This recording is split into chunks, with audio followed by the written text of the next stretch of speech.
Good evening, ladies and gentlemen, and welcome to Alchemy and Chemistry, Part 10, The Philosopher's Stone Revealed.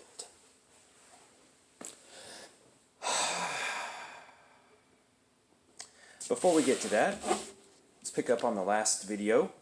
Video 9, I showed a demonstration of yellow powder, which is a recipe that I referred to as from a book of antiquity. Well, this is the book. It's by Tenny L. Davis, The Chemistry of Powder and Explosives.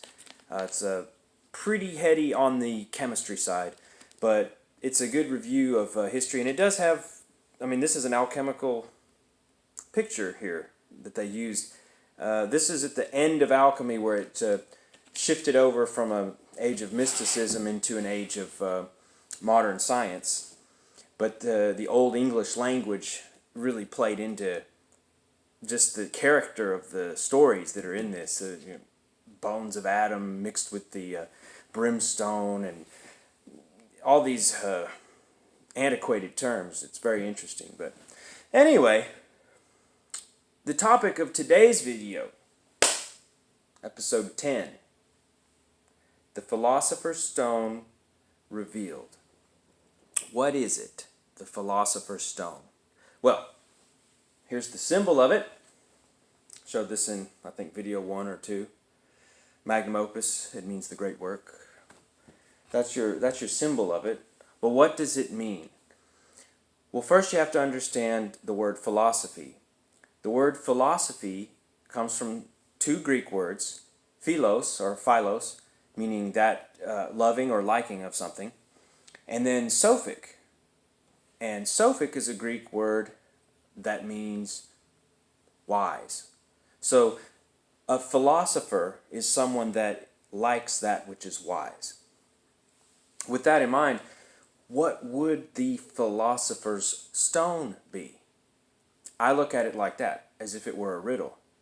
Now, other people have some different ideas on what the philosopher's stone might be.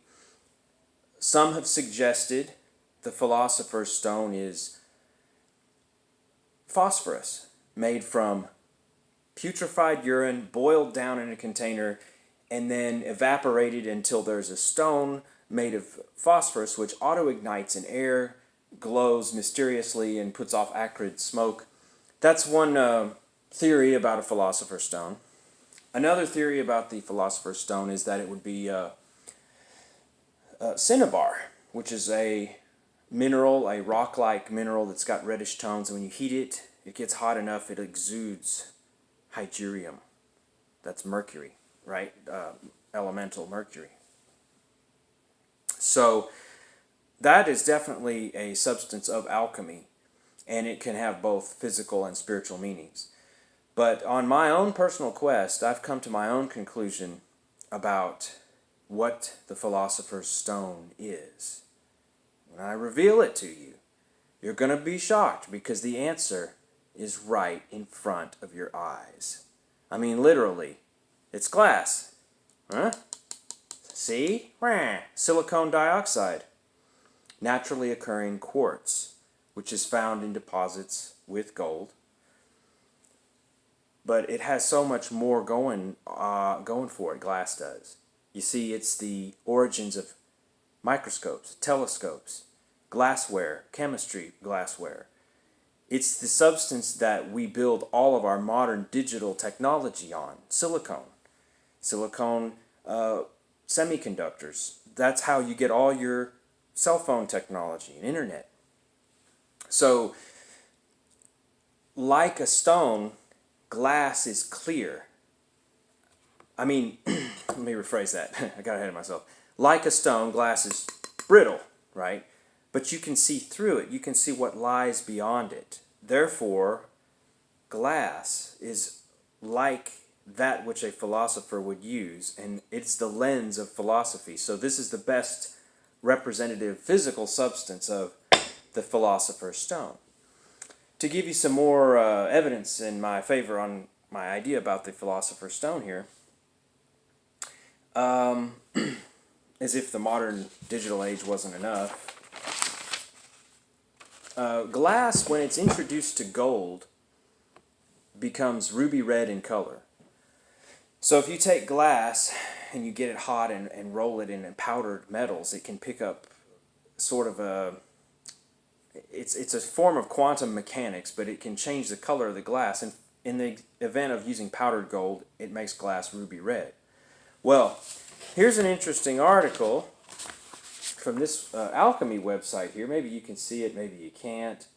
I can describe it in the link. But to paraphrase this, in 1924, there was a Japanese scientist who took high voltage electricity,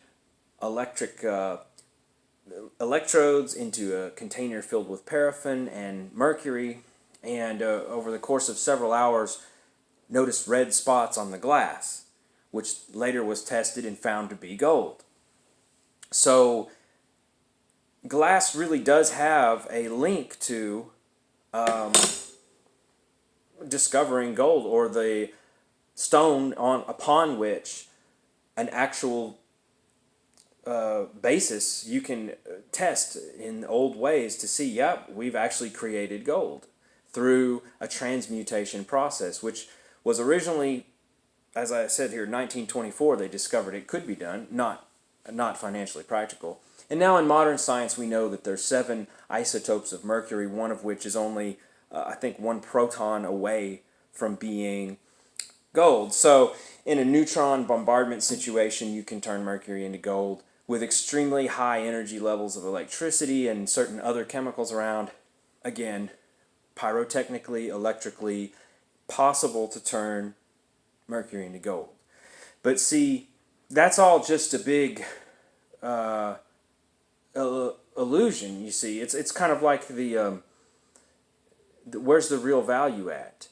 You know, the real value is in the glass, or actually the philosopher themselves. It's sort of like when, in the movie Indiana Jones, he's trying to find the Holy Grail, and there's all these beautiful chalices with diamonds and gold around, but it was the humble wooden cup of a carpenter that was actually the Holy Grail.